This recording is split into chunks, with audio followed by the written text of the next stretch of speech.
Hi everyone, it's me Sen and welcome to my channel.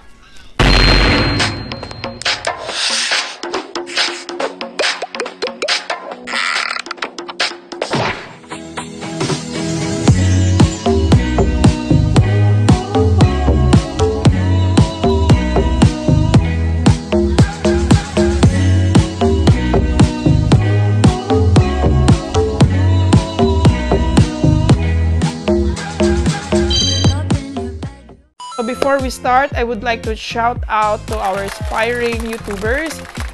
First is Mel J. Carpio. So guys, please supportaan po natin yung channel ni J. Carpio guys.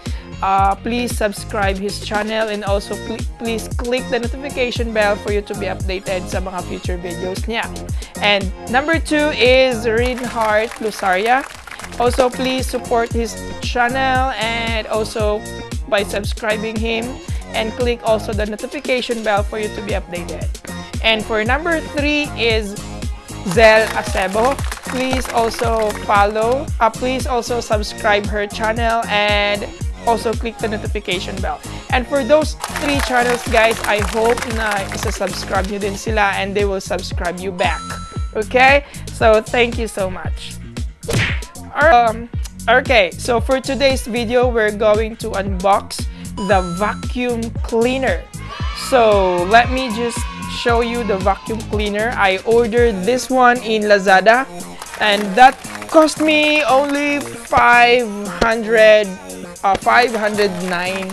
baht. Lazada. So 509 baht in peso, like 800 pesos. Yes, 800 pesos. This is not expensive. This is very cheap and very affordable. This is the vacuum cleaner guys, as you can see. Okay. Alright. Ang kinanggandahan lang kasi dito is, aside sa vacuum, may talagang yung brush na nagwawalis siya. Then, as you remember that previous video, nag-unboxing din po tayo about sa sweeping robot, which is I am not satisfied because I was expecting na rechargeable, which is not. Because it says there, sa cover niya mismo sa box, may nakalagay na rechargeable. So, when I check it and open, there's none. It's a prank!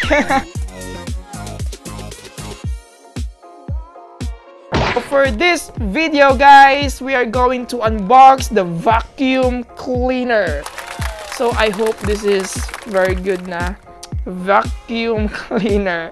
Okay, so again, I bought this one in Lazada and it took like 2 weeks to deliver. Original price is 1,200.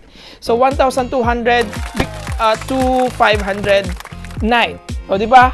Sulit. So I ordered this one right away then. So now let's start unboxing. So follow me.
Alright, so now we are back and as you can see, the unboxing, very nice naman.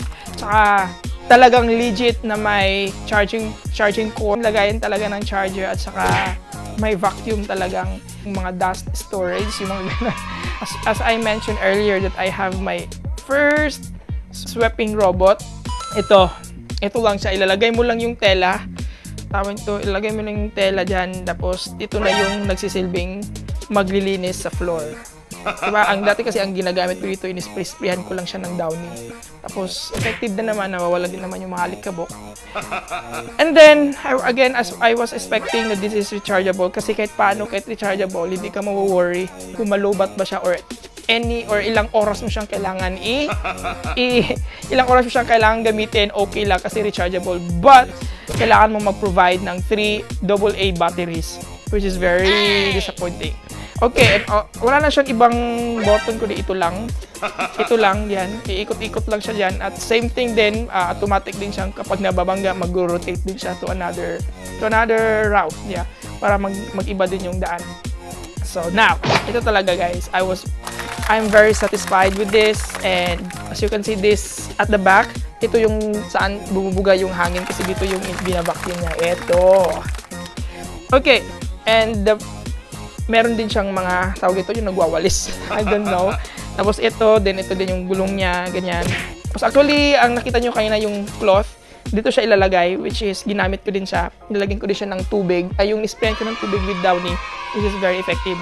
Tapos dito, tapos ganyan. Tapos, ganyan. Actually guys, ginamit ko na siya bago ko magbigay ng review para din talagang ako mismo ang nakaka-experience na talagang effective talaga ito. Kasi nung kahapon, ginamit ko siya, then syempre tinatamad. At everyday talaga akong nagwawalis ng bahay. So for this, since may bago ako nito, ginamit ko siya, then nakatulog ako pag-check ko talaga ng after mga 2 oras ata. Talagang effective. Luminis, tapos nawala na yung mga buhok-buhok. Kasi dahil pa lang dito, nakukuha talaga yung mga buhok. Kasi na kinukuha niya talaga din. Yung dito din, effective kasi nag-sweep siya. Lalo pat basa kasi amoy Downy. Di ba parang effective, hindi ko lang sa inyo, but for sure, you will be satisfied too. Then dito, paano siya i-check? Buksan nyo lang. Ganyan, then easy naman din, itap nyo na yung mga alikabok na nakuha niya. So, di ba guys, very effective. Tapos, mura lang. 509. Then, this is where you're going to click the power button. Alright, iikot na siya. And this is the light indicator. Dito yung malalaman kung low bat siya, magbi-blink-blink yung color blue. And if you're going to charge, nasa ano siya, nasa color red pag naka-charge. Diba? Ito talaga ang legit na may saksakan siya, which is rechargeable. Yung ito kasi, wala. Diba? And it's a prank. Again, it says in the box that it's rechargeable, but it's not. While this is truly amazing. Okay. So again, guys, if I were you, you can just order this one. Para for you to try, it's for you to find out kung effective pa talaga siya o hindi. But for me, I'm very satisfied. If I give them a score like 1 to 10, I give them 9. So again, thank you so much for watching this video today, and it's me, Sen, and please don't forget to click the subscribe button for more videos.